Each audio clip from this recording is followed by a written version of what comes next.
Welcome, everyone, to the Real News Network. My name is Maximillian Alvarez. I'm the editor-in-chief here at the Real News, and it's so great to have you all with us.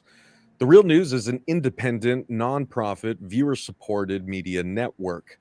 We don't do ads, we don't do paywalls, and we don't take corporate cash, which means we need each one of you to become a supporter of our work so we can keep bringing you coverage of the voices and issues you care about most. So before we get going today, I just wanted to ask if you could head on over to therealnews.com/support and become a supporter of our work, because it really makes a difference, and it allows us to keep doing work like these worker solidarity live streams that we are trying to put on every month.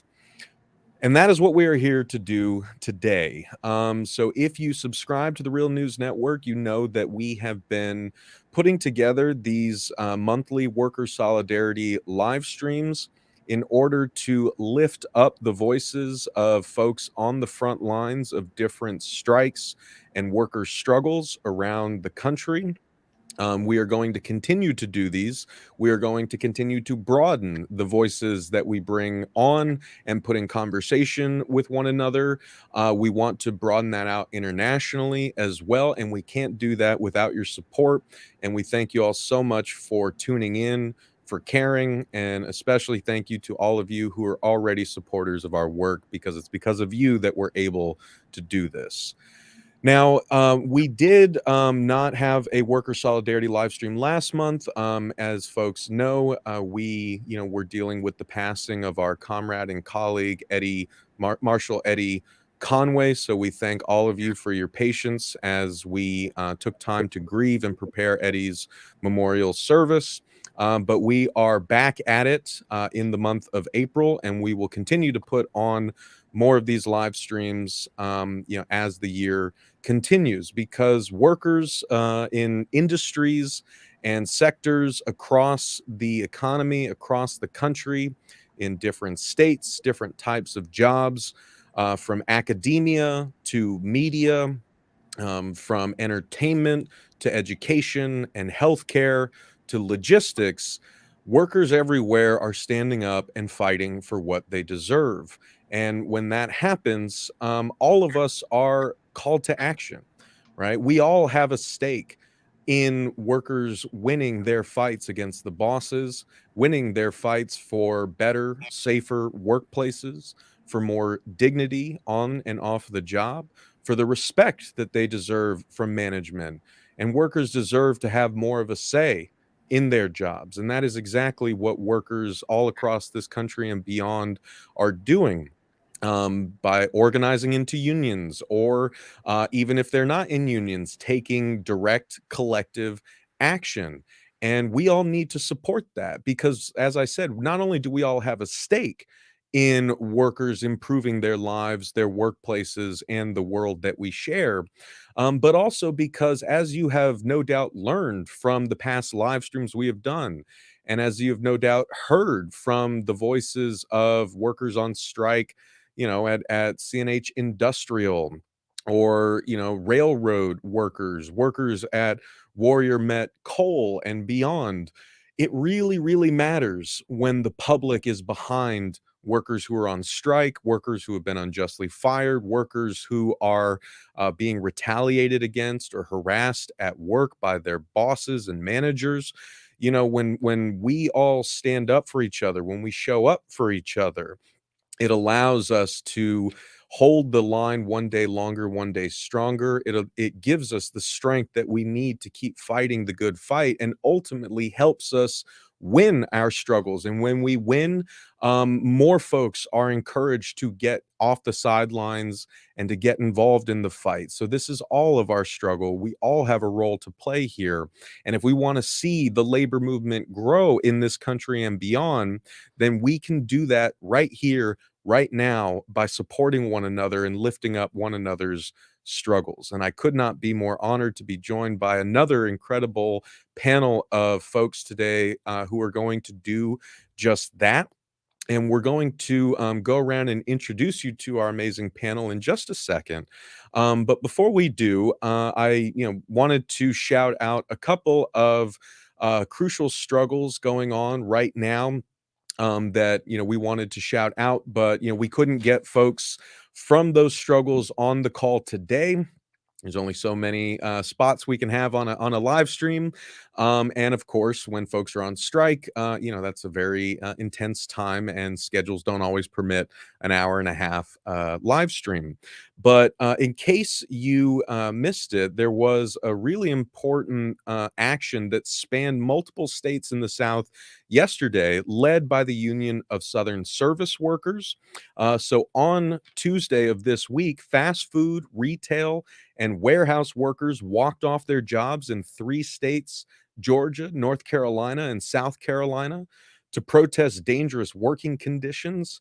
And on top of that, the Union of Southern Service Workers filed a groundbreaking civil rights complaint alleging South Carolina's Occupational Safety and Health Administration, quote, engages in egregious discrimination based on race, end quote, by failing to inspect workplaces with disproportionately Black workforces. So this is really important stuff that's happening in the South.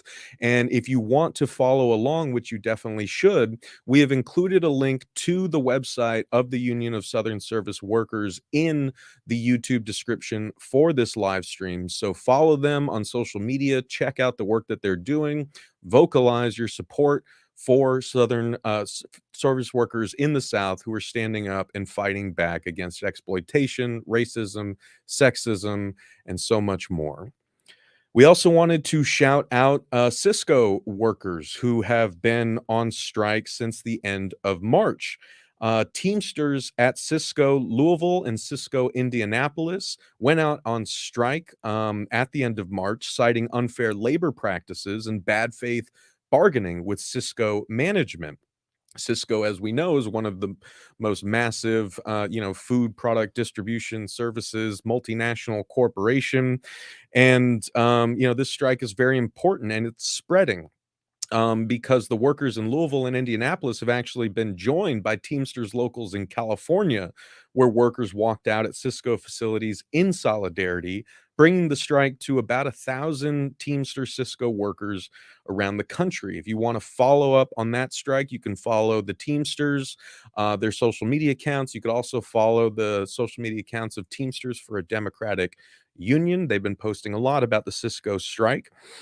And of course, I also want to shout out our brothers, sisters, and siblings who are on the streets as we speak all across France and have been striking valiantly for weeks and weeks, protesting President Emmanuel Macron's deeply unpopular overhaul of the country's beloved pension system. He has undemocratically invoked special powers from the Constitution to override Parliament in order to ram through these reforms, raising the retirement age. And workers across France are pissed. Rightfully so. And you no doubt know about this if you subscribe to the Real News Network, because we have published multiple on the ground documentary video reports from the streets of France on the strike over the past couple weeks. You can also watch my latest segment of The Art of Class War on Breaking Points, where I spoke to Mathieu Bol-Redat, train driver and general secretary of the Versailles branch of the CGT. We were also joined by Gaz Jackson of the RMT Union in England. And we spoke about the strikes there.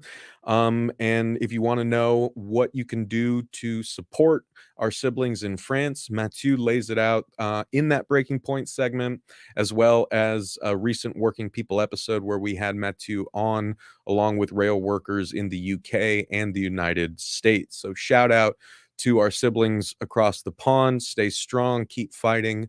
We are with you.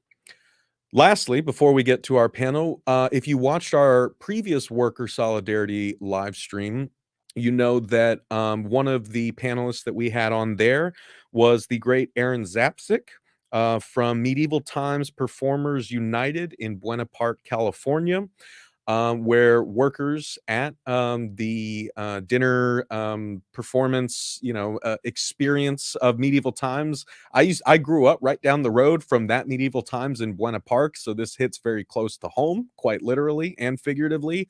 But workers there, are fighting a really important fight. And they went out on strike on February 15th and have been holding the line ever since. We actually checked in with Erin before this live stream, and Erin is in bargaining right now as we speak. So she couldn't join us on the live stream to give us an update on the state of that strike. But she did send in a video update for all of our Real News viewers. And we're going to play that now, and then we're going to get right into the live stream with our incredible panelists. So here is an update from the Medieval Times strike in Buena Park, California, from Erin Zapcic. Hi everyone, my name is Erin Zapcic and I am a member of the organizing team at Medieval Times Performers United Buena Park. We organized back in November and we have currently been on strike now for 53 days. We walked out of a Saturday shift right after our first show of the day. We walked out ahead of our second show of the day on February 11th, and we have been on strike now for 53 days. This is my cat. She's very excited that I just got home because I have been away all day at the bargaining table with the company. Why is that significant? Well, these are not emergency sessions that have been called. These are part of our ongoing negotiations. So I say that because Medieval Times has not made any attempt to try and end the strike. These are not, again, as I said, emergency sessions. These are part of our ongoing negotiations as we introduce a collective bargaining agreement to try to get our first contract. So what does that mean? It means that in 53 days, the company has not expressed any interest in trying to end the strike. They are very much carrying on like business as usual. They had scabs flown in from other castles by day 2 of the strike, and they have continued to put on shows. We have had some significant wins in the time that we've been on strike. We were able to get their Canadian scabs turned away at the border. They tried to fly in replacement workers from Toronto without the proper work documentation. We got them flagged at the border and turned away before they could come into the country. We also just found out that our brothers and sisters in the sound and lighting department have just filed their petition for election to organize with IATSE. So they just got their election date that's scheduled for the end of this month. So we're very, very excited for them.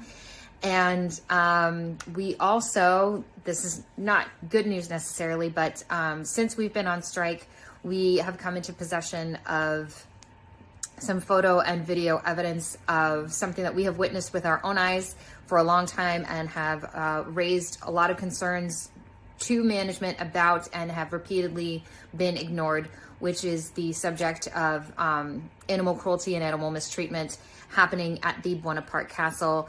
Some very brave individuals shared some photo and video evidence taken inside the castle since we have been out on strike, and we did take that evidence public.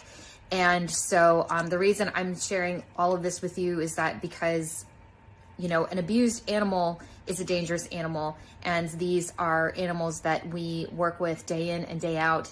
And the performers that are in there right now, even though we don't agree with what they're doing, they are also working with these animals and putting their lives at risk by performing alongside abused and mistreated animals.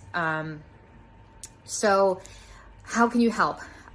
First and foremost, awareness is the biggest thing. We still have a lot of people who don't know what's going on, who are still coming to the show. The Buena Park Castle is in a very high tourist area, so there are a lot of people who feel like if they don't live in Southern California, that this is not something that applies to them or involves them at all. But you know, the more people that know about this, hopefully the fewer people will cross the picket line. Secondly, we have a GoFundMe for our strike fund. It looks like there's a lot of money in there right now, and folks have been very generous. But the bottom line is that we have been out on strike for 53 days. So even though it says we have $34,000 in our strike fund, we have been continuously dispensing those funds to the members of our bargaining unit who really need it. And we have also been really good about working on the honor system. So anyone who does not need it has not taken any money. So the money that goes to the strike fund 100% goes to the people in our bargaining unit who need it the most. We do have someone who has been living out of his car since before we went on strike, and obviously he is still living out of his car. So please just spread the message as much as you can. Do not cross the picket line. The sooner we can start making a real financial impact on the company, the sooner we can all go back to work and address these real issues that need addressing so we can go back to doing what we love. And if you are able, please make a small contribution to our strike fund. No contribution is too small. We promise. We really, truly do appreciate it, because the more money that's in the strike fund, the longer we can stay out as needed. Thank you so much to the Real News Network for giving us the opportunity to share our story. And please follow us on social media at MTUnitedCA, everywhere except TikTok, and follow along with us. And we cannot wait to be back at work performing and doing the show that we love for all of you. Thank you again. Hell yeah. Well, thank you so much, Aaron. And we're sending you nothing but love and solidarity from here in Baltimore. And I know everyone watching, everyone on this panel is doing the same. A huge shout out to Aaron, to everyone at Medieval Times Performers United Buena Park. Huge shout out to Aaron's cat. And yeah, please, I just wanted to underline what Aaron said. Financial support is really, really crucial. We have included a link to the Medieval Times Buena Park strike fund in the show notes, the YouTube description for this video. Actually, I should point down. So if you click on the description for this video, you will find links to the petitions, the strike funds, and the websites pertaining to the different strikes and struggles that we are covering on the stream today. So if you want to support Erin and her coworkers, you can find that GoFundMe link in the YouTube description down there. Please don't forget about them. Please do not cross the picket line. Please keep doing everything you can to raise awareness about their vital struggle. All right. So with all of that up front, I'm honored to bring on our incredible panel of guests today to learn more about them and the struggles that they are involved in, and most importantly, what we can all do to show solidarity with them. I wanted to start by just kind of quickly going around the table with short introductions. Folks have heard enough from me already, so why don't we start, Jaeger, with you, and if you could just give us a quick intro of who you are, where you are, and just a little tidbit about the struggle that you're involved in, and then we'll go back around the table and give y'all a little more time to give viewers and listeners kind of the deeper context on those struggles. So let's start with Jaeger. Yeah, hey, thanks. I am SN Jaeger. I go by Jaeger and I use they, them pronouns, and I'm with the Graduate Employees Organization at the University of Michigan. I am a fourth-year PhD candidate in classical studies, which basically just means I am doing a lot of research to write a really long paper while teaching students. At my union, I've had a couple officer positions in the past, but I'm currently one of the co-chairs of the Queer Trans Caucus and one of the lead organizers of one of our strike committees, strike headquarters. We do logistics and materials. And as of now, we have been on strike for over a week. And we have been bargaining with the university since November. And so help me and us all, we will be striking until we get a fair and just contract. Hell yeah. Solidarity with everyone out there at the University of Michigan and GEO. And just full disclosure, as I said on the latest episode of my show, Working People, where I interviewed Alejo Stark, also a member of the GEO there in Ann Arbor. I was a grad student at the University of Michigan.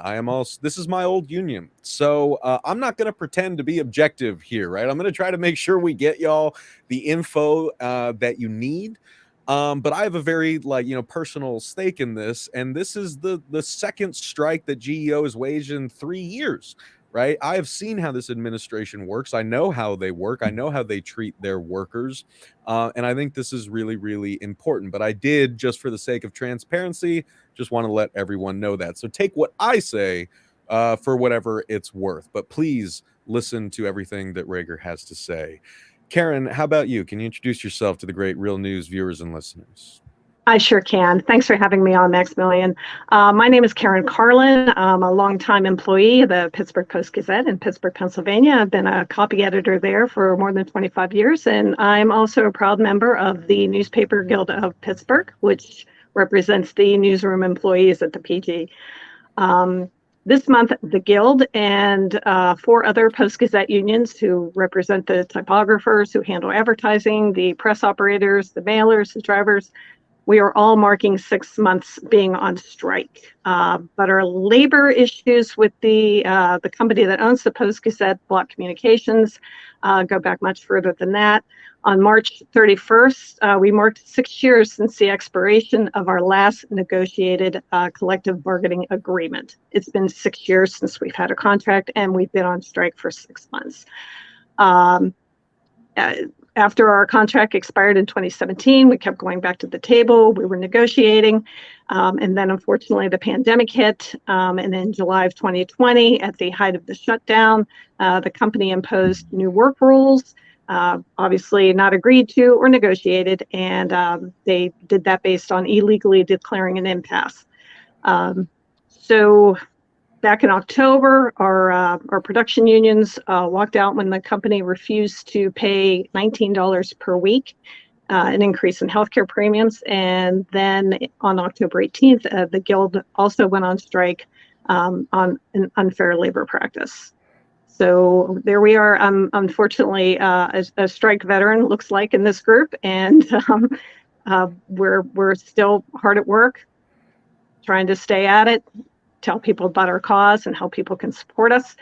And we're just still trying to fight the good fight. Hell yeah. And so why don't we keep going around the table? We'll go to Grace, then Zach, then Reagan. Hi, everyone. My name is Grace Larson. I use she, her pronouns.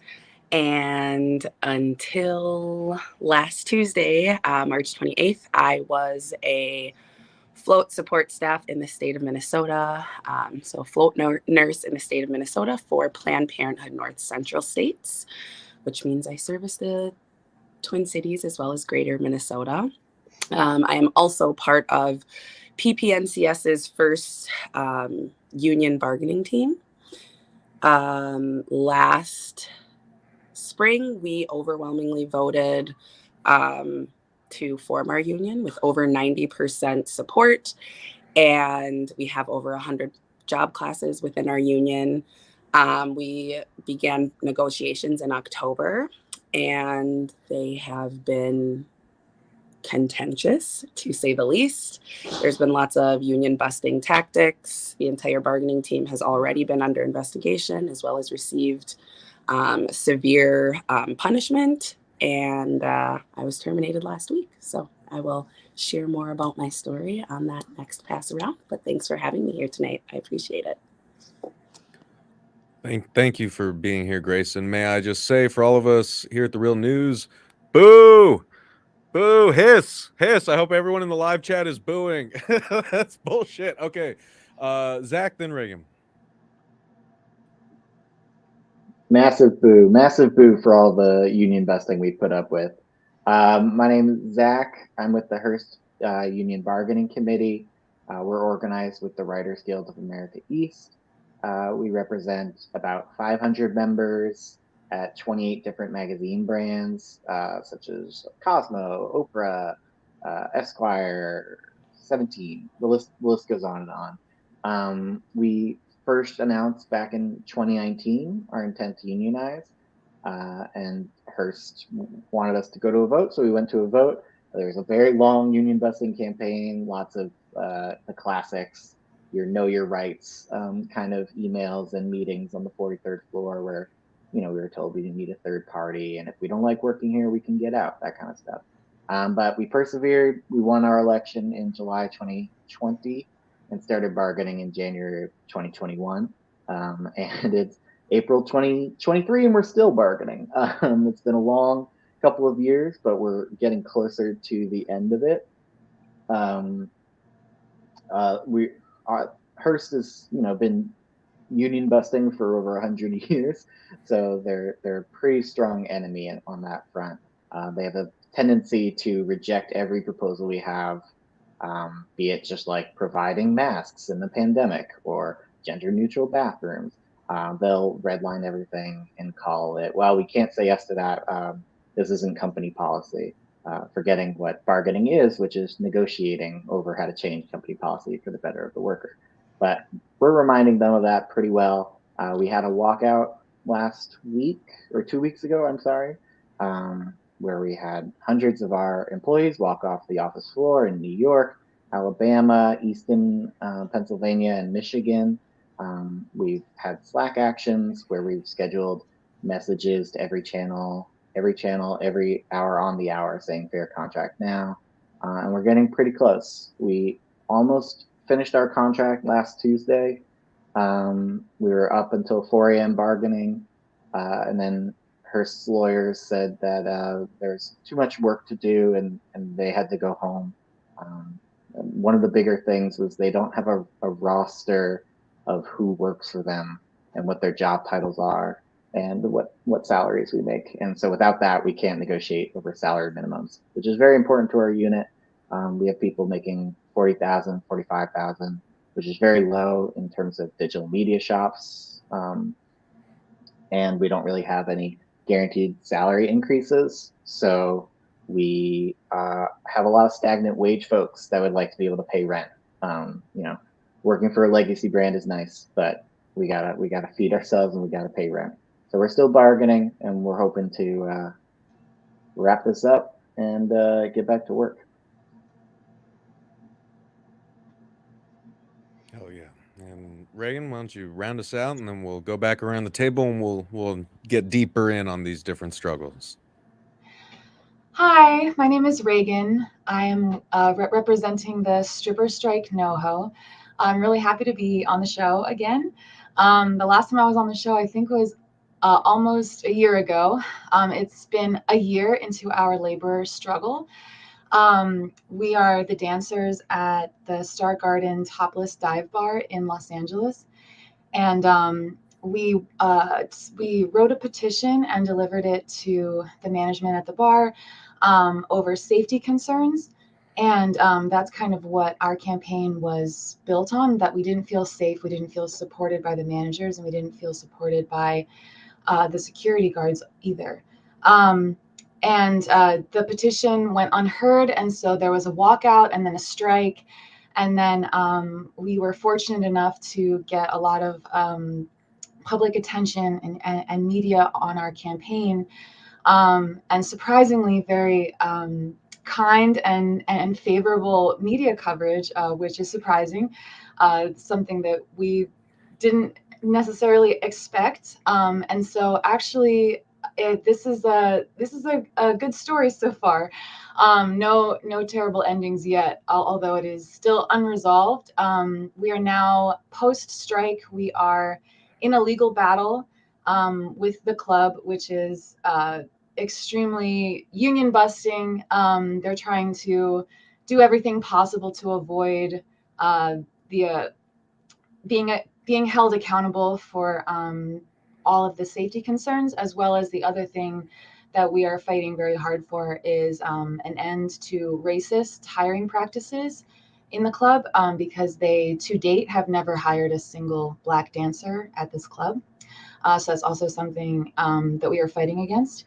And right now the club is in bankruptcy court. And I think that they thought that that was like a really boss move, was to kind of try to call our bluff by filing for bankruptcy.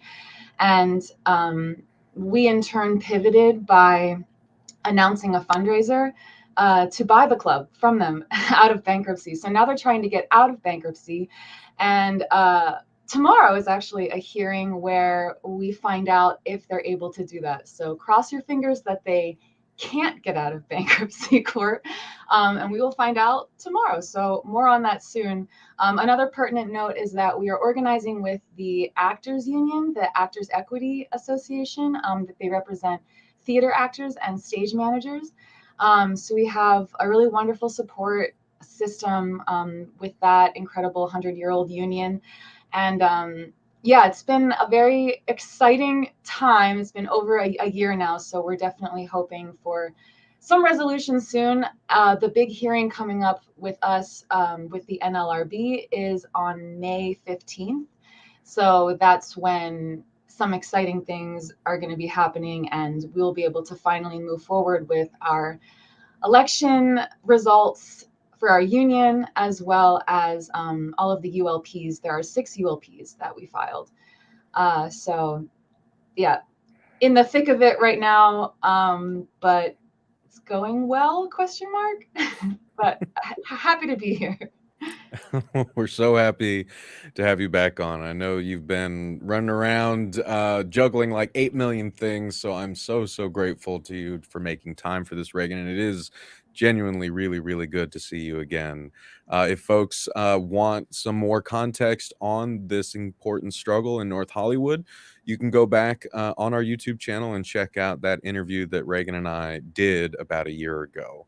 And I just wanted to remind everyone before we go back around the table that, again, we learned this from the first worker solidarity live stream that we did, to put the important links that are going to be mentioned on the live stream in the YouTube description for the live stream itself. So again, if you want to find the link tree for the stripper strike in NoHo, including links to where you can buy merchandise to support their strike, links to supporting their fund to buy the Star Garden Bar from the current managers, or, you know, follow them on social media. That link is in the YouTube description, along with, you know, a petition that has been started to get Planned Parenthood to rehire Grace, strike funds for medieval times, and different links for how you can support our fellow workers at the Pittsburgh Post-Gazette and the Hearst Union, so on and so forth. So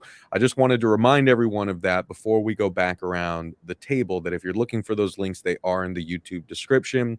Also, please follow these unions, these different accounts on social media. As Erin Zapsik said in her video update, keeping the awareness up is really important. Every boss I've ever known and reported on banks on all of us just forgetting about these struggles. They count on it.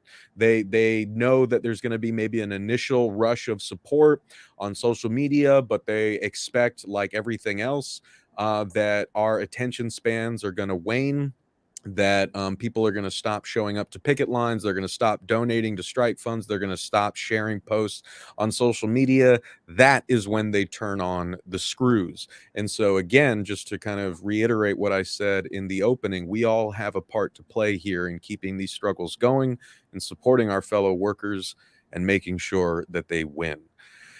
Now, let's go back around the table and give viewers and listeners kind of some deeper context here on these respective struggles, right? Obviously, we're talking about a mix of things here: an unjust firing, right? An effort to unionize and to even buy you know, a bar in North Hollywood, but also ongoing strikes in academia and in the journalism industry. So I want to kind of leave things open for you all and ask if you could take, you know, about 5 minutes each to, give viewers and listeners a deeper sense of what led us to this point. You know, how we got to where we are with some of y'all out on strike, some of y'all, you know, fighting to get your jobs back, so on and so forth.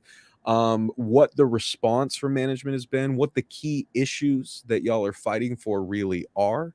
Yeah, I guess, like, if you could give viewers and listeners more of a sense of how it's been for you and your coworkers while you've been on strike, or since you walked out, you know, to protest unsafe working conditions.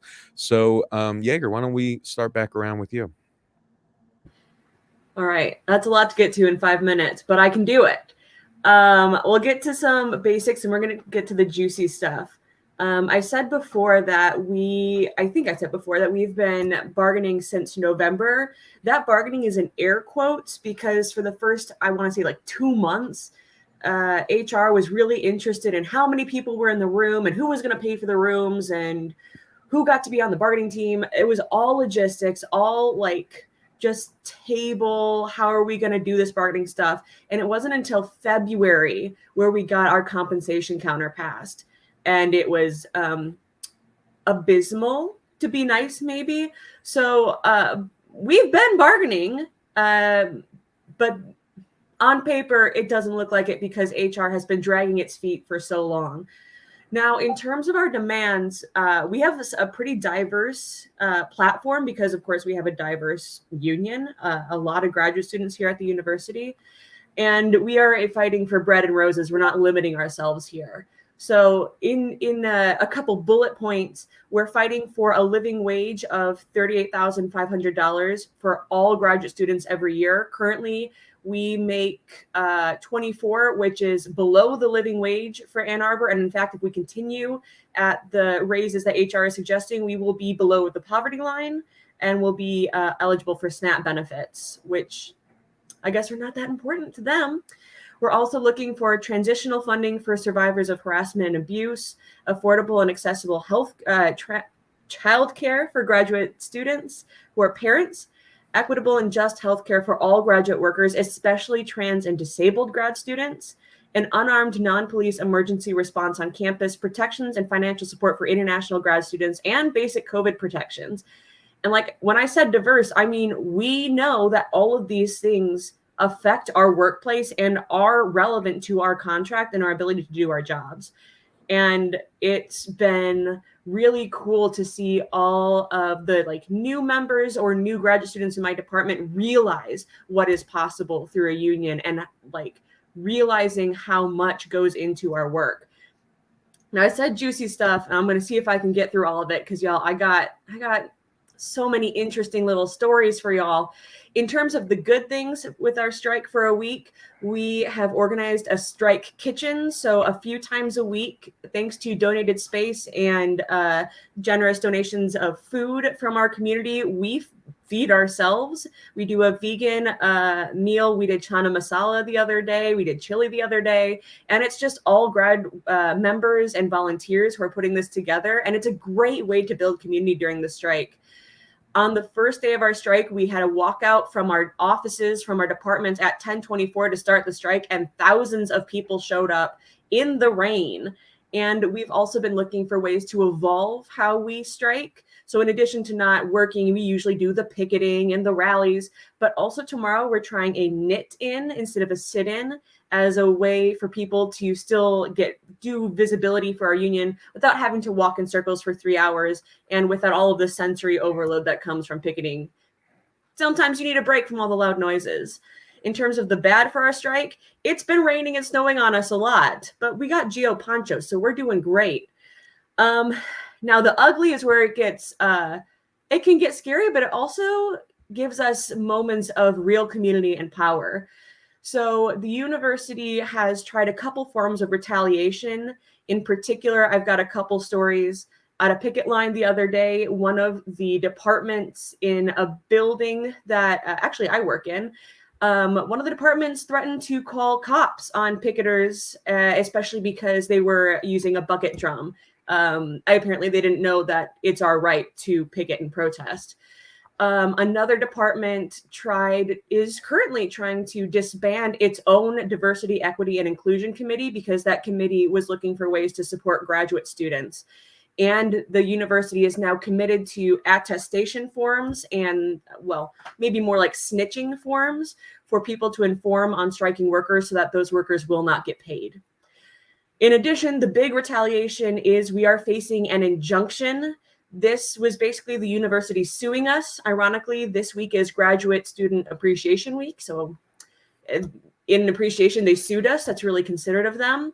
And the firm that they are suing us through is the same firm at Buttes Along that blocked investigations into the Flint water crisis. So the university is really showing whose side it is on right now. I have a little bit of good news to end off on, right, at least right now.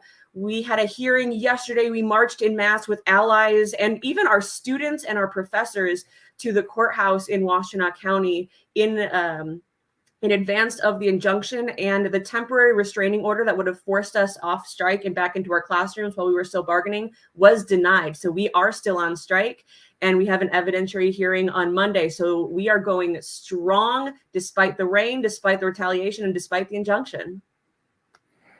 Hell yeah. I think you did that with a minute to spare. That was expertly done. And so I'm gonna just say, like, I'm gonna pass this off to Karen, and then I'm gonna shut up. So then, like, Grace hop in after Karen, Zach after Grace, so on and so forth. But I just wanted to say again, as an alum of the University of Michigan, as a former GEO member, as a former graduate student, I'm not paying shit to that university until the administration does right by the workers who make that university run, the workers through whom the mission of the university actually lives, the people teaching the students, grading the papers, doing the research, doing a shit ton of bureaucratic, administrative, essential work that keeps the university going. These are the people who make the University of Michigan run, and the university administration needs to recognize that instead of running to the courts every time that workers are demanding safe COVID policies, or, Jesus Christ, a living wage in a cost of living crisis. Instead of paying graduate workers a living wage so they can actually pay rent and put food on the table, the fact that the university administration is doing what it did during the strike in 2020, running to the courts, filing an injunction, suing the union, and trying to break the strike instead of coming to the bargaining table with serious proposals. As an alum, I am frankly disgusted with the University of Michigan's actions, and I call upon other alumni and anyone who supports this struggle to make those feelings known to the university administration. Okay, I told you guys you can take my comments for what they're worth. Now, Karen, please, give us some more context on the struggle over there in Pittsburgh. I know that, as you said, has been a long, drawn-out process that's been building for a long time, and y'all have been facing some really vicious union busting yourselves. I have to say, yeah, it's been a hell of a slog. And boy, Yeager, I can really relate when you put bargaining sessions in quotes. I think we've had 4 since the strike began, and it's very frustrating because I remember there's so many of my colleagues that we would be sitting there at the bargaining table, and we're not bargaining. It's the company. We're coming forth with proposals. How can we do this? How can we change that? And all the company can seem to say is no. We stand firm on what we wanted to do in 2020. Well, that's not what we wanted in 2020. That was something that you imposed on us that we didn't agree to. So that's been frustrating. In fact, we had 2 bargaining sessions scheduled last week. One was with the production unions and one was with the guild, and the company didn't show up to those, even though they had agreed to those dates beforehand, because now they've decided they do not want to participate with federal mediators, which was also something that they had agreed to earlier as we had. So that's been frustrating, is just the word I'm going to keep repeating, and I'm sorry about that, but it seems to be the most apt way to describe all that. Meanwhile, while all that is going on, the company is just pouring money into things such as having the paper printed at another facility. People who have crossed the picket line and who are still working at the paper getting raises, getting bonuses. Money being paid to increase security, because I don't know what's scarier than a mob full of journalists. I can understand that, I guess. But it astounds me as to the amount of money that the company is willing to pour out, when with that same amount, they probably could have settled the strike at least 3-4 times over. People tell me at least 6 times over, that we could have just settled this. We could have gone back to our jobs, the jobs that we love, informing the community, giving them, letting them know what's going on. Local journalism is so important. And it's just, like I said, it's just incredibly frustrating, because this is keeping us from our jobs. We want to make the paper an attractive place to work. We're not just doing this for ourselves, but we're doing this for the future of other people who will come. We want to make the paper an attractive place to work.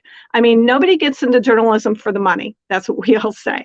But we at least want to have a job where our wages, where we can raise families, we can stay in this great town of Pittsburgh, because it is a great town. It is a union town. And these are the things that we would like to see.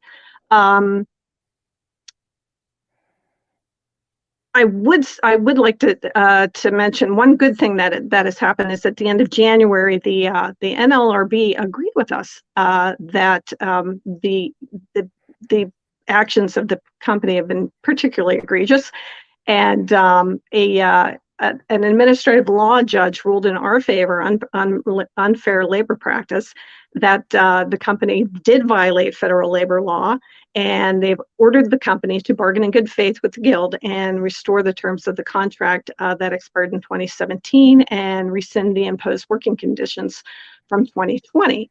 That law judge also said that the company must make its employees whole for any loss of earnings and other benefits that resulted from its unlawful unilateral changes, again, from the working conditions that they illegally and unilaterally imposed on us in 2020. Well, of course, the company disagreed with that, and they've appealed to the NLRB in DC. If the NLRB rules in our favor, which we expect it will, the company will take it to the Court of Appeals. So again, more money paid to lawyers. Who knows what kind of fines or anything they're going to have to pay out. And again, it just shows how much the company is willing to just spend money on the wrong thing. And it just keeps bringing to a point that then the whole point of this is that they're trying to bust the union.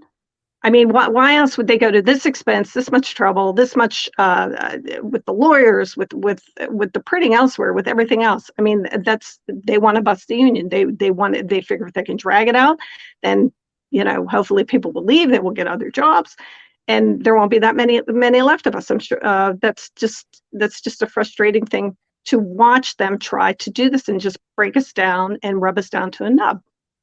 But we're not willing to let that happen. We're strong, we're committed, we know what we're doing is right, and that we're on the right side of this fight. We've had some really incredible support from our community. When we have rallies, the people that turn out, the Starbucks workers, the steel workers have been wonderful supporters of us. There are so many other unions that have come to our events, that they have given donations to our Strikers Fund, which anyone can donate by going to the Union Progress. unionprogress.com/donate. Speaking of Union Progress, that's one of the things that we have been doing is our award-winning journalists, photographers, designers, editors. We're all working on a strike publication called the Union Progress, and people can go to unionprogress.com in order to keep up with our strike and also find out some of the activities that we've been doing and learn how to participate and support us.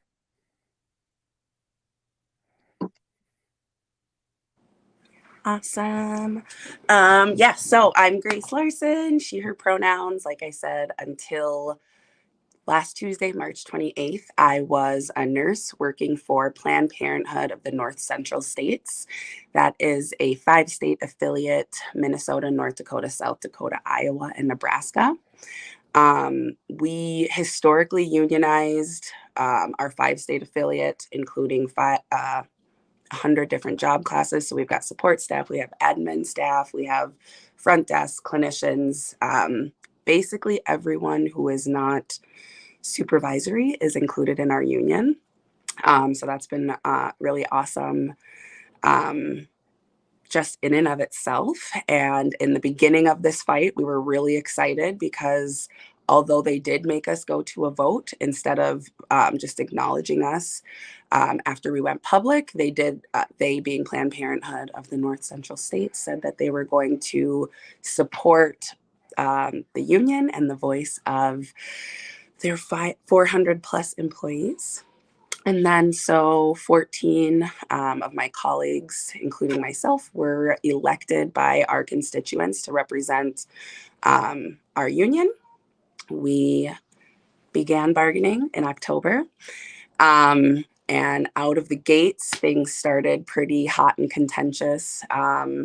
Our lead negotiator from SEIU wanted to start things a little differently because we were doing this, progressive unionization, and like, let's start things off a little different. So let's come to the table and, talk about the ideas and the thoughts of what we want out of this contract. And we spent 8 hours collectively, making this beautiful kind of vision and values statement for what we thought was going to go in the contract.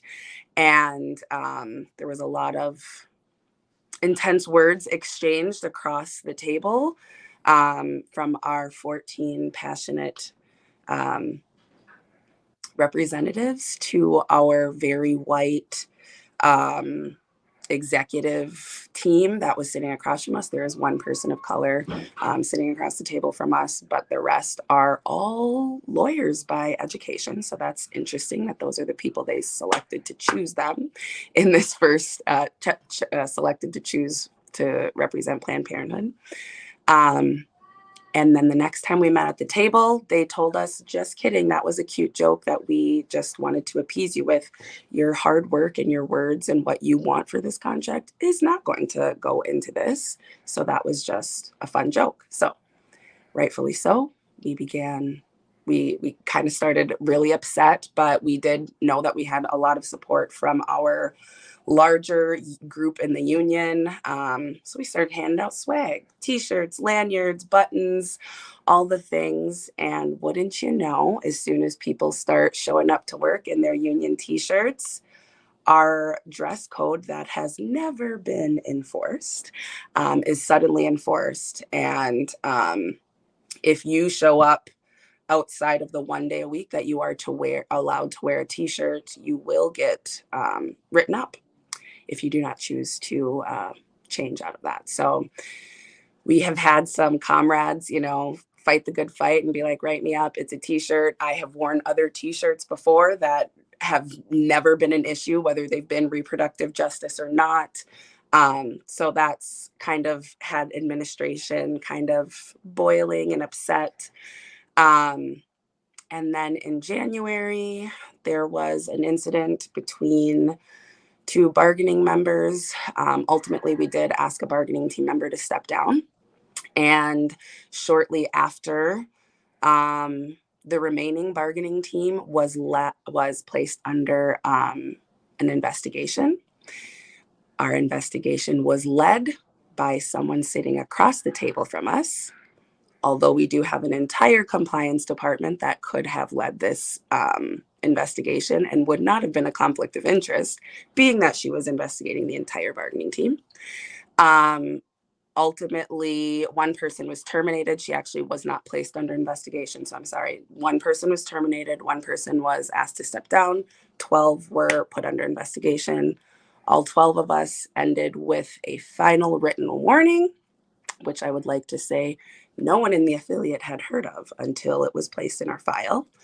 That final written warning states that any violation moving forward, whether it pertains to the alleged initial violation or not, just any violation of any conduct can and will lead to our immediate termination. That discipline had no end date. And as I stated, management and people who have been in the organization for over 12, 15 years have been like, we've never heard of that. Typically, a discipline has a start and an end date, and then, you move on. So that investigation ended March 3rd, the same day that a group of us made some really powerful statements on why it is imperative that we codify language to diversity, equity, and inclusion in our contract. We have not heard back on a response from the employer since November. And that didn't sit well with a lot of us, especially since we did survey our larger group and everyone. That was a big concern, especially being that we are in Planned Parenthood. We say that we show up for DEI and we wanted that language codified. So we made some really strong speeches. 5 days later, I was placed under investigation This time it was just me. And it was in regards to a whistleblower email that I sent to a third-party organization on my own time from my personal email address in regards to a concern that I had about an employee that worked for that third-party organization as well as within my organization, because this person was in charge of educating youth on safe and healthy practices. I wanted them to be aware of information that I had about an alleged assault. And I never heard back from that organization, but within 2 days, Planned Parenthood had me under investigation. So I pressed them as to how my personal time can be brought into my workspace. I did not get answers about that. I told them that I am a mandated reporter by law for Planned Parenthood. I already gave them my report. They had done nothing with it. So I went to the next step and they said, we will let you know in writing how this pertains to your employment. Immediately, I took a 12-day leave of absence for my mental health because it has significantly deteriorated since the beginning of January. I have started taking medication. I began experiencing suicidal ideation. It's been intense. So I took a 12-day leave of absence, came back to work March 28th, was not ready to come back to work, had a very massive panic attack that day, left, and was subsequently terminated on a 6-minute Zoom call by the same person who's the conflict of interest in the initial investigation. So since then, as we've stated, there is a petition going around to have my job reinstated. I am currently still working with my union to get my job back. There have been a multi-part unfair labor practice charge filed against Planned Parenthood, in addition to prior unfair labor practice charges that had been filed throughout this short stint of bargaining. And we did a little rally yesterday. We've got a big rally on the University of Minnesota campus next week for public action. And right now, we just want people to sign the petition so I can get back to providing abortion care and family planning to the people who need me, especially my Black and brown patients. And, put some pressure on Planned Parenthood because we're progressive and shouldn't be union busting, but it is absolutely union busting. So thanks.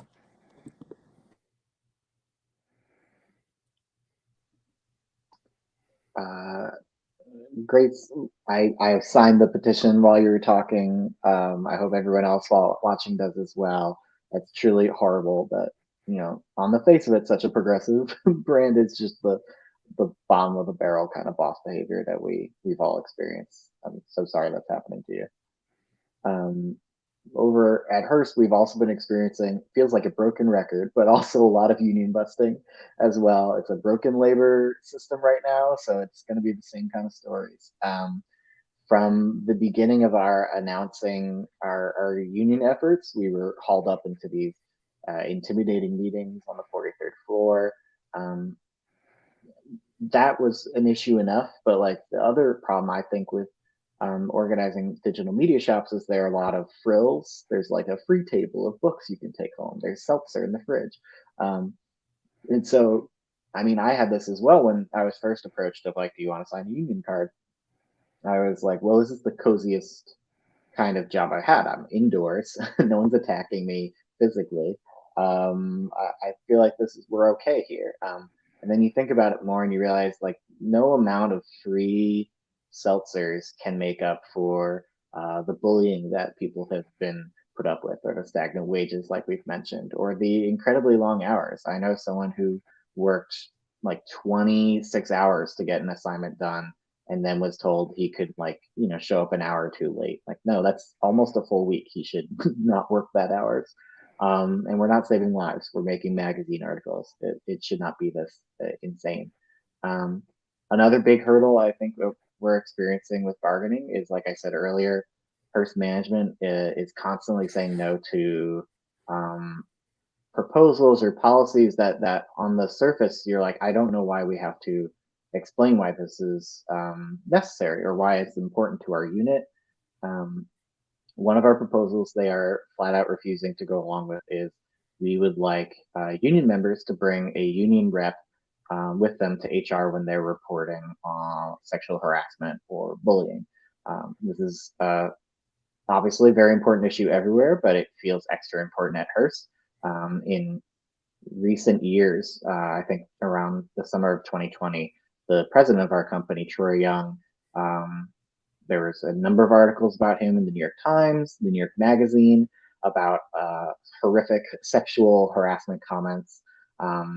Truly gross stuff I won't repeat here, but you can look it up. The New York Magazine has a great picture of him in a garbage can that I quite enjoy. And it's because of that kind of behavior he was allowed to rise to the top of this corporation, even though everyone kind of knew what he was doing and who he was. It's because of that our members have identified, like, yeah, we want a union rep in the meeting, and the company has refused. And it's hard to try to explain humanity to a place where that doesn't exist. We also have a number of ULPs, unfair labor practice charges. We have about 3 currently still under investigation. We've had more. One is for, they laid off part of our fashion hub and then refused to negotiate severance. Another is they had regressive bargaining, where they took back their proposal on giving us an annual salary increase for the first year. And the last one happened at My Brand Delish. There was a recording of a union meeting where we were talking about a supervisor who was bullying our union members. And that recording was passed to HR and a few other editors and chiefs. And a number of our members were retaliated against, were questioned about the meeting, were told their tone was inappropriate. And we're talking about, like, trying to have each other's backs, and the things that we're being criticized for is our tone.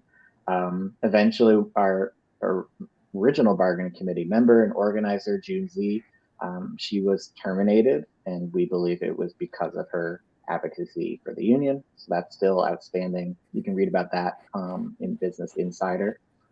So we've had a lot going against us, but what we have going for us is each other. Like, I never really talked to many of the people both at my brand or especially at other brands. And now they're the people I talk to the most because of organizing calls and things like that. We just had an action where we handed out leaflets in the Hearst executive neighborhoods that said, like, have you seen this union buster? And it was pictures of, like, the Hearst executives in their neighborhoods. And we had a bunch of people from, like, the Financial Times specialists who volunteered to join us. And they're not even in our union. And they showed up for us, and we're going to show up for them. And so I truly think, like, that kind of action, while it has been a very hard road for us, we're going to get there. We're going to get the better rights and the better pay for each other, because we're all in this together. Like, it's not just about what I'm going to get out of a contract. It's about what I can do for those who have less than me. And it's about building a place that we can agree is, like, a better place to work.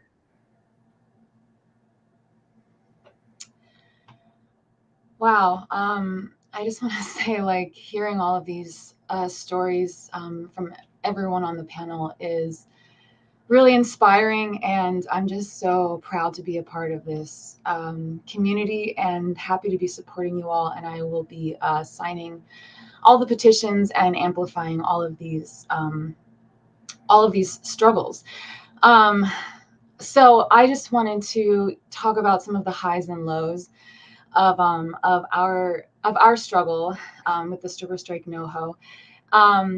I wanted to say that I feel very lucky to have such a strong solidarity bond with the dancers who have been involved, who have walked out, who have been striking for a year and are now embroiled in this whole labyrinthine legal battle. I talk more about this in the interview that I had about a year ago, just sort of the conditions that allowed for this strike to even happen, which is kind of, I think, unique, but not unique in the way that it couldn't be repeated, but just but special.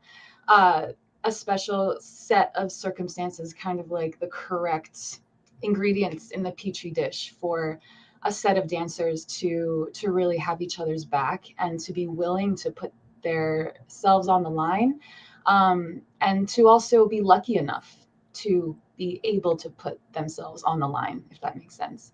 And then another high of the campaign has been the picket lines, which we're no longer doing at the moment. We are not on the picket line anymore, but we were picketing for seven or 8 months, and we were sort of known for reimagining the picket line. So for us, that meant having a different theme for every night. We needed to make the picket line something that was fun, something that people wanted to go to and wanted to be a part of. And so we kind of reimagined it as a party. So different themes, costumes, putting on different skits, like street theater style, and then also like making a bunch of like content creation, really using social media to our advantage to get the word out. And it made our strikes pretty popular. And then that led to another high of the campaign pretty early on. Last June, we were invited to represent ourselves at the labor conference, Labor Notes, that was held in Chicago. And I was one of the dancers representing our movement, and also presenting. So we were invited to speak on a number of panels. And one of them was about our picket line and about using social media and stuff. And so for me, that was a turning point in the campaign and also in my life, because I was introduced, I think, for the first time in a real way, like physically being in a space with like thousands of workers who just had my back, and like I never felt that before, and like the sort of outpouring of support and camaraderie, solidarity, and acceptance from the labor movement was like truly eye-opening, life-changing, and really very significant to our campaign, because we were welcomed into the labor movement, no questions asked. It wasn't, do we deserve to be here? Do we belong here? Everyone just made us feel so welcome, and that we did belong, and that we were a part of this.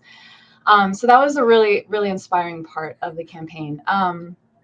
And then we also had an opportunity to go to speak at the Department of Labor in front of OSHA, which was we had a mixed experience. That was an honor, but it was also definitely a mixed experience of like highs and lows, kind of emulating the whole roller coaster of this whole campaign, but basically being treated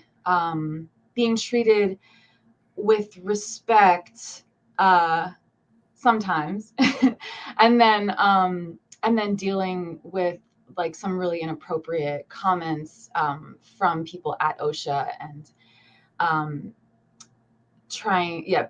there was a representative from OSHA who tried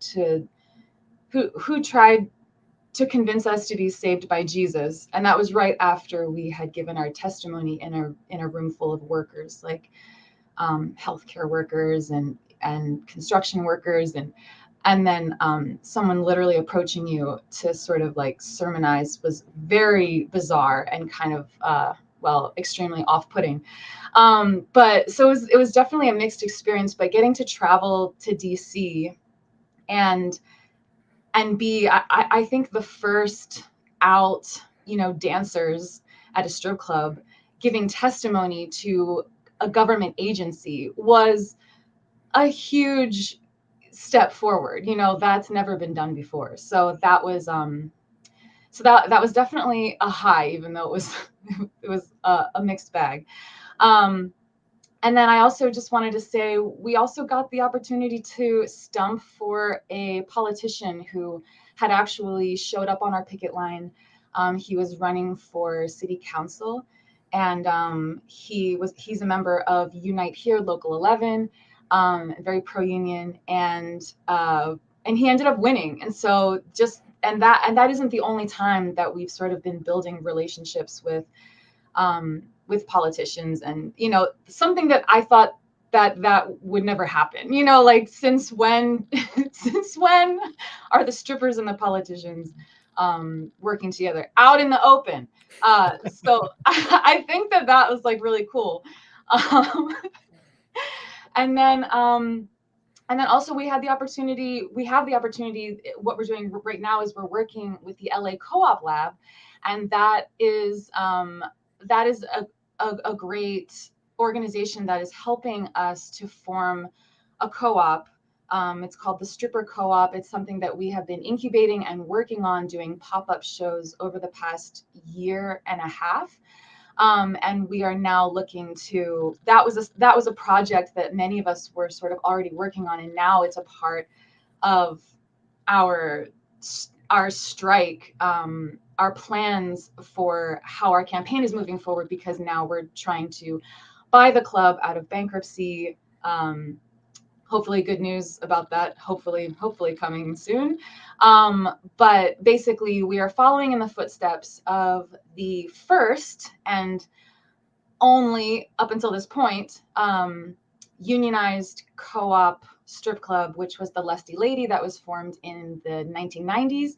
It ran successfully for, I think, 13 years before it closed due to gentrification in San Francisco. But we are in contact with those Lusty Ladies, and they are a part of our strategy and our building of our co-op. And so they're sort of our mentors, and we are looking to follow in their footsteps to open the only current, and only since the Lusty Lady, the only unionized stripper co-op. So that's what we're doing now. And then the only other thing, so a downer that I wanted to mention is dealing with discrimination, and and not just things that people say or what people think, but trying to do all of this in above the board, trying to do all of this legally, trying to do all of this legitimately, is difficult because there is so much discrimination from organizations of power like banks. And just something that we're dealing with just this week is we opened a bank account for this co-op with like a business model and an operating agreement. We're doing everything legitimately. And we were just informed that the bank is closing our account. We can't apparently appeal that or anything. And it's simply for having the word stripper in the title.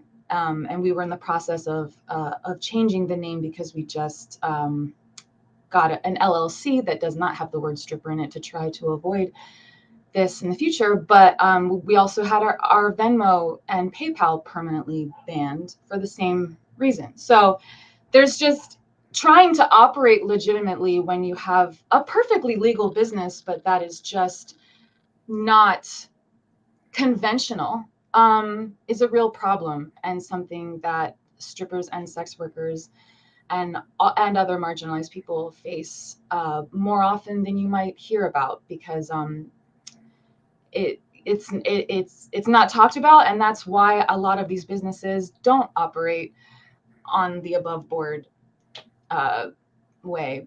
And we're trying to change that. So just one step at a time. These are just some of the struggles that we are facing in this uphill battle. Man, I mean, I'm so grateful to all of you for laying all of that out. And just like in previous worker solidarity live streams that we've done here, right? And like I said, we've talked to so many different folks working in journalism, higher education, lunch ladies in Minnesota, right? And all of you folks, folks working on the railroads, in coal mines, folks on strike at the University of California and the New School, so on and so forth. And I guess I'm constantly just floored by the diversity of our struggle, our collective struggle, the different kind of nuances to those struggles, and how those kind of different circumstances of those struggles, shape, the kind of union busting that people face, the kind of demands that they're making, the strategies that they're developing for achieving their goals wherever they happen to be. And I think like what comes out of these stories, I'm sure everyone else was hearing it, is just for as diverse as your struggles are, there's so much that connects these struggles. There's so much that I'm hearing echoed in your different testimonies and the different crap that you all are dealing with, from bosses to banks to moralizing, sermonizing shitheads at OSHA. I mean, like, there really is, I think, like, some common threads there. And I wanted to kind of pick up on that, because we don't have a whole lot of time left, and I do want to go back around the table. I was looking at the live chat, and I really appreciate everyone in there sharing their thoughts, and I'm seeing tons of people expressing support and solidarity with y'all folks. Again, if you want to find the links to the strike funds, to the hardship funds, to the petitions, and so on and so forth, we have included those links in the YouTube description for this live stream, which you can access at any time.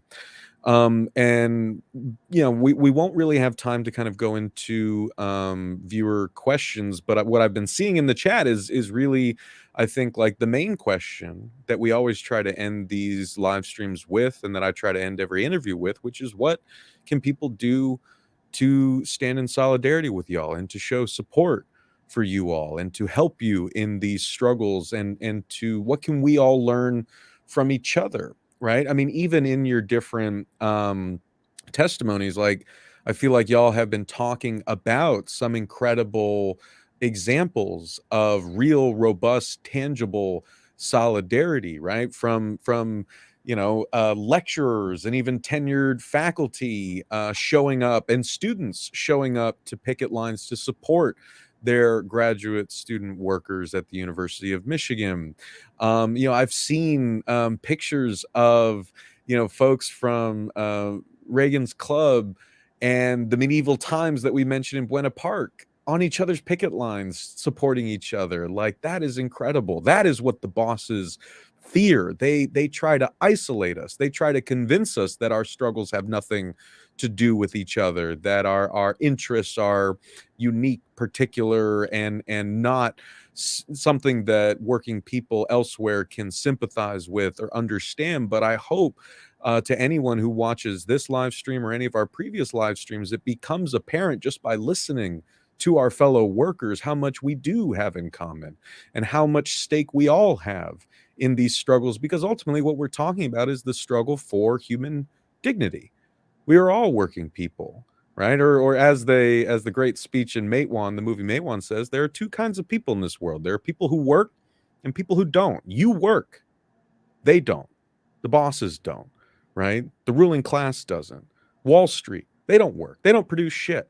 We produce everything.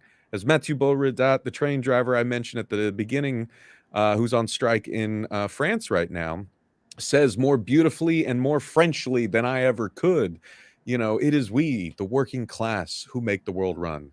As he said to me, we are the only useful class. We are the only class that produces anything. And without us, society stops, right? That is true of everyone on this panel. It's true of all of you watching. It's true of the workers that we speak to week in, week out here on the Real News Network.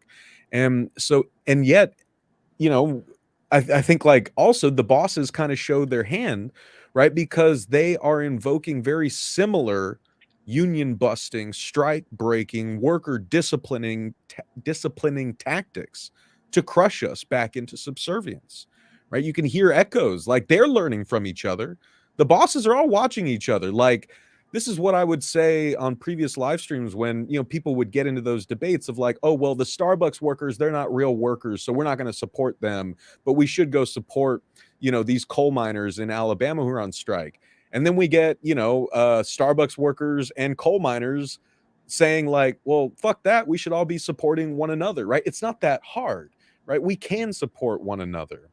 Right. And the thing is that whether or not you think Starbucks baristas are quote unquote real workers compared to, you know, coal miners or industrial manufacturers, I guarantee you every boss, from university administrators to strip club owners to, you know, like everyone in between, they have been watching what Howard Schultz and Starbucks have been doing to try to crush the unionization wave happening across the country right now. They have been watching intently how the government has been responding or not been responding, how workers have been responding or not been responding, how the public has been responding or not been responding. The bosses are sharing notes on how to crush us back into subservience.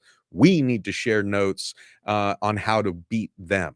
And that's what I want to do with this final turn around the table, is to just ask our amazing panel if you could say a little more about the support that you've received, and where we can all do better, right? You know, all of us here on this call, everyone watching, the public at large, I guess, what can we learn from your respective struggles on how to better support one another and why we should be supporting one another? And if you could put in a final plug for how folks watching can support you all and your fellow workers right here, right now, we'll close out on that. So, Jaeger, kick us off again. I have the wildest thing that's going to tie together a bunch of things that was said, starting straight from it mattering that we learn from each other, and it matters that we all from different industries and different states all over the place like learn from each other the way the bosses are learning from each other. I was at Labor Notes as well, and I went to the Labor Notes panel on picketing with Strippers United and Reagan. And you know what we're doing in our picket lines this year that we didn't do in 2020? We're dancing and having like parties and music. We didn't do that in 2020. We didn't know that was something we could do. Immediately, we learned from y'all. So like, I know you shared like something horrible, but our strike is indebted to you, Reagan. And I am so excited that I got to share that. Another immediate way that like I think we underestimate our power is with social media. And like, listen, I'm the only reason I don't consider myself Gen Z is that I teach Gen Z and I can't keep up with them. But it matters how we present ourselves and how much we can like clown on our employers on TikTok and on Twitter and on Facebook.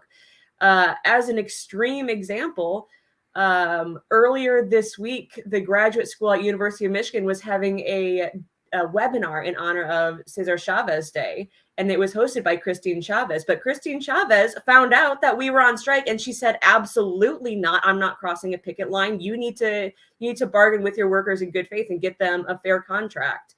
We are standing on like shoulders of people who are giants in union history and people who are in the same fights as us right now.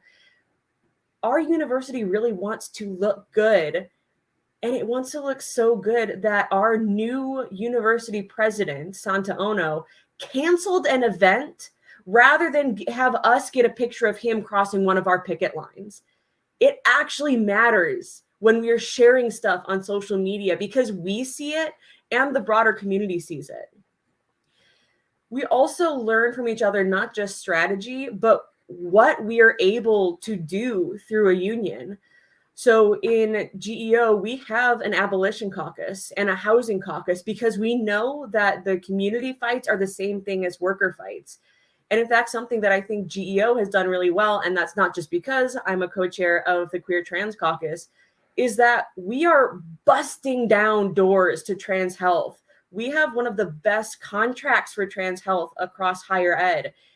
And 10 years ago, I don't know, people didn't think that trans people deserve to have rights in our contracts. But the reality is trans rights are a union fight because trans workers are workers. If you're a worker, you deserve union rights. And we can learn so much from each other and the fights that all the other unions are fighting. We inspire each other. But I'll do a final plug. We can only be so inspiring when we can't pay our rent or can't pay our childcare or can't pay our medical expenses. So in addition to the social media and the learning from each other, the hardship fund really matters too. And like someone else said, a little bit, a lot, that $5 might not be a lot to you, but it might be a lot to the person who can't buy food otherwise.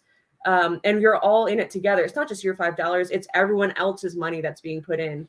So our strike fund has a link that I'm sure is in the notes, but it's long off the top of my head. The amount of bit.lys I've had to learn in the last week has been astronomical. So go to our website, geo3550.org, and it is in a dancing floating button that you just simply can't miss.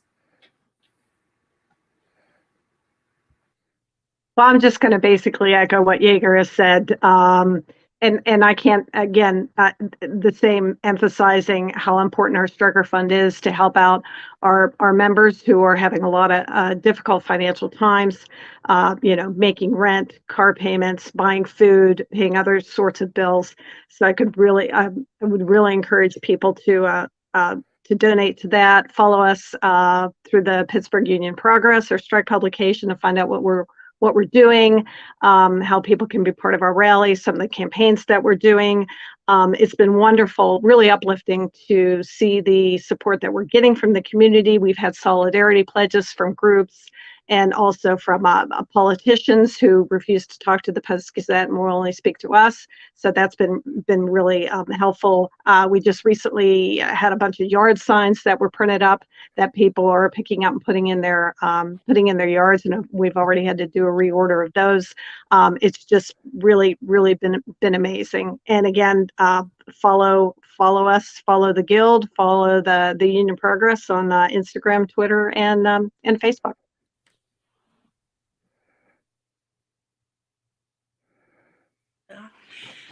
I am also going to echo everything that Jaeger so eloquently laid out, especially about social media. I personally am aware that our organization there is always something happening because there's lots of issues. So they are definitely counting on that 2-second goldfish attention span.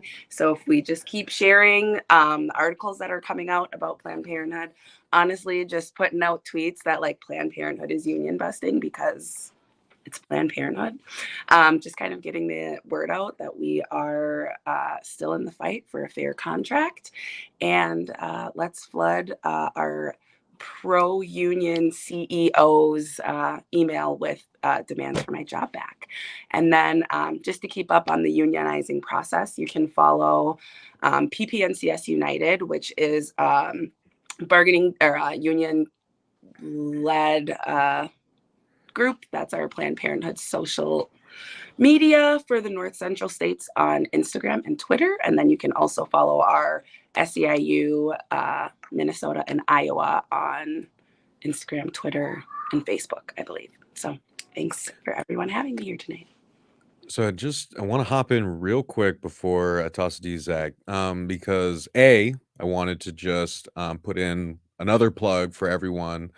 Please sign the petition. Let people know about Grace's unjust firing, and let's really raise hell about this. Secondly, Grace, I'd be remiss if I didn't ask you, just because I know it's probably a question on a lot of people's minds, and I know that even some of my shithead colleagues in the media love to opine about the fact that abortion rights are under attack. No shit. We all know that, right? It's getting very dark in the country, right? People's rights are being stripped left and right.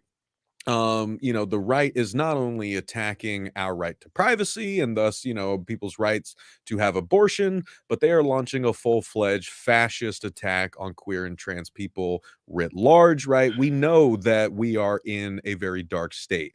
And some people, even some so-called progressives, are using that as an excuse to say, well, we shouldn't deal with unionization right now. Let's not unionize Planned Parenthood. That's too much right now. I was wondering if you just had kind of any closing thoughts on why, in fact, this is the time to ensure that workers like yourself at Planned Parenthood are unionized to protect the rights of all of us? It is even more imperative right now with all of these rights being under attack that the people able to provide care for these valuable humans are also protected. We can't pour from an empty cup. People can't be cutting meds in half. We need livable wages. Workers' rights and abortion rights and trans rights are human rights, and we're all humans on this big earth. It's not time to pit any movement against each other, but you cannot separate workers' rights from like the humanizing of all of these other issues. And so we got to be able to take care of us at Planned Parenthood so that we can continue the mission, because nobody wants to leave.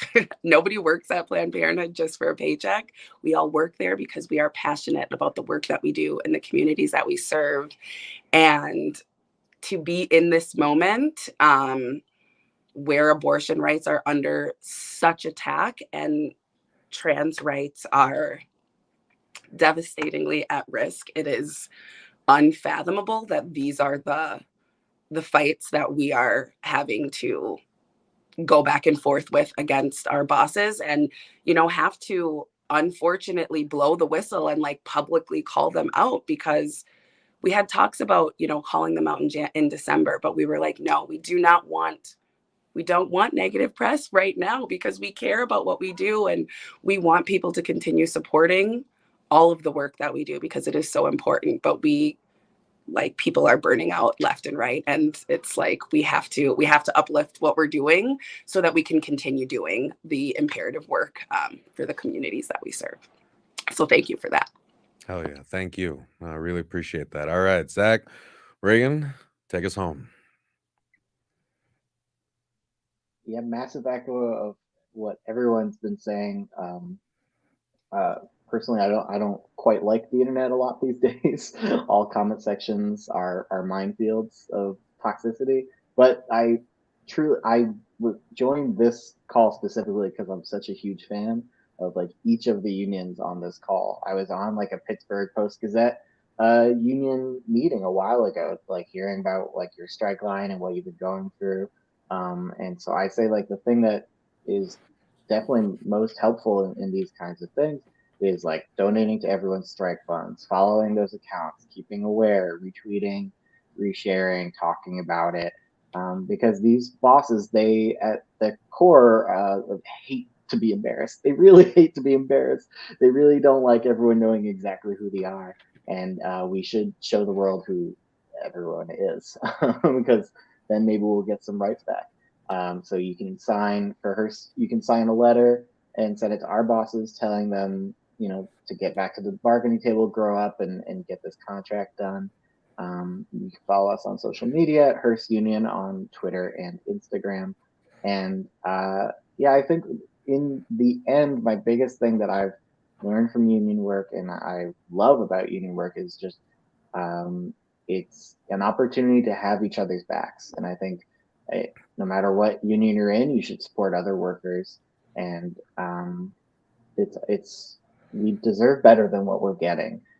Because without us, without our work, it's just a name on the wall. They have nothing but the name without us, and we deserve a fair share of the profits they're making. Finally, listen to some union songs. It's been a long process, and I love listening to union songs. It gets me through a lot of really bad bargaining sessions and a lot of frustrating conversations. So shout out to Art, shout out to Madawan, the movie, and shout out to shows like this for highlighting what we're all going through. Solidarity to all workers. Well said, everyone. I'm so grateful to be going last because I can just piggyback on everything great that has already been said. I guess the only thing I wanted to add to all of that is to when your cup is full, pour some out for someone else. And to illustrate what I mean by that is like, when we started our strike and people were showing up from like other unions, like I didn't get it at first. I was like, oh my God, like, thank you so much. They would like show up. They brought signs. I mean, we didn't even have signs at first. Like, we didn't really know how to do it. You know, we're like, how do you strike?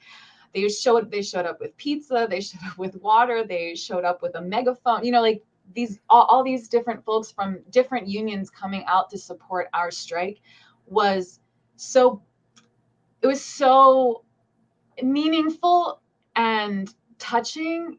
And, you know, we didn't forget that. So like our cup was empty, and then our other union friends filled it. And then now that we're no longer on strike, we love hearing, I mean, we don't love hearing that anyone is on strike, but we love being contacted for things that are happening in different communities, in the labor community, in the dancer community. It's exciting. There's a lot of dancers now who are starting to stand up for themselves. And so it's like, you know, there's a club that we were just contacted yesterday by a club that they walked out yesterday in Portland, and they were asking us to amplify them and, you know, and sign a petition and post their strike fund, you know. And we're so happy to be able to do that. And for all the other workers in the other unions that just came out not knowing who we were, not having any personal connection other than we're in this fight together. And they knew that before I knew that. And now that I get it, I'm like, I'm so happy to support them. I'm so happy to go down and stand with the medieval times workers. I'm so happy to go to different strikes and events that Unite Here is holding because of the support that they've shown us. And, you know, it just goes on and on. So like, when your cup is full, try to give some back to, especially if you can give it back to folks that filled up your cup in the first place. And then, so the final thing is, in the description, there is a link to the Stripper Strike NoHo link tree. And so I encourage you to check it out. I think the first link on the link tree will be our fundraiser to buy the club. You know, it is a slow and steady climb upwards to our massive goal, which the goal might even not be enough to buy the club, but it's a starting point.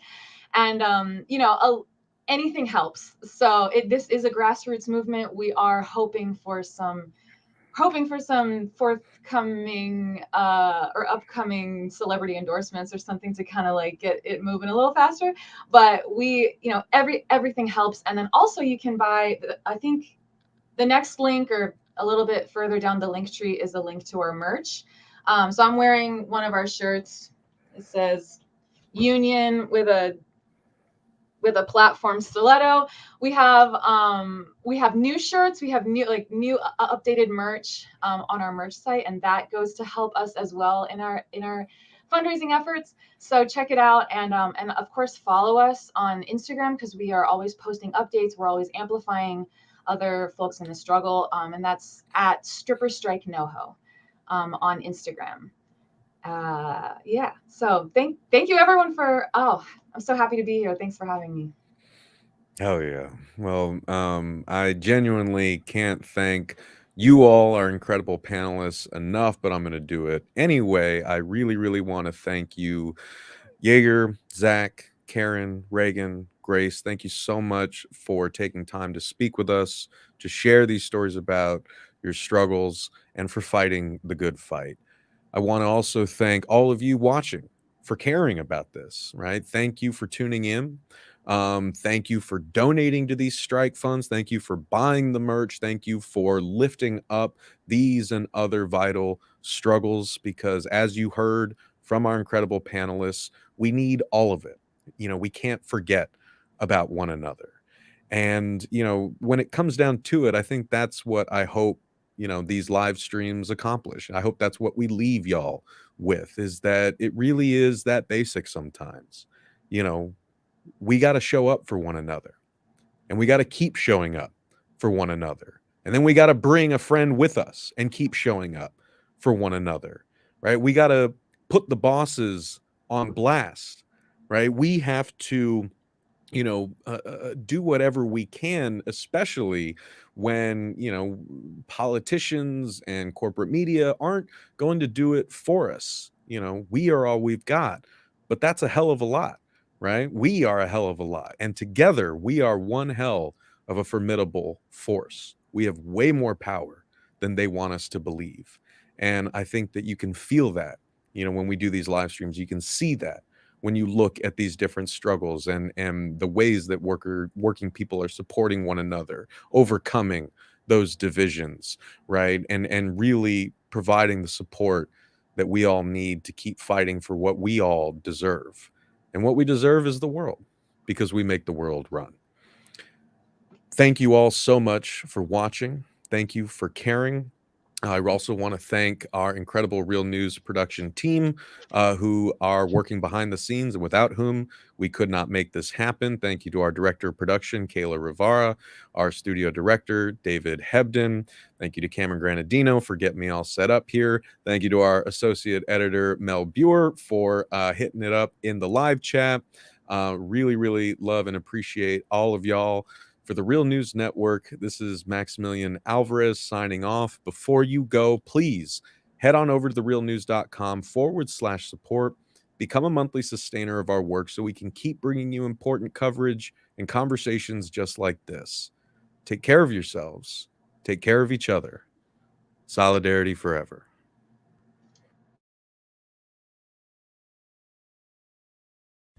Thank you so much for watching the Real News Network, where we lift up the voices, stories, and struggles that you care about most.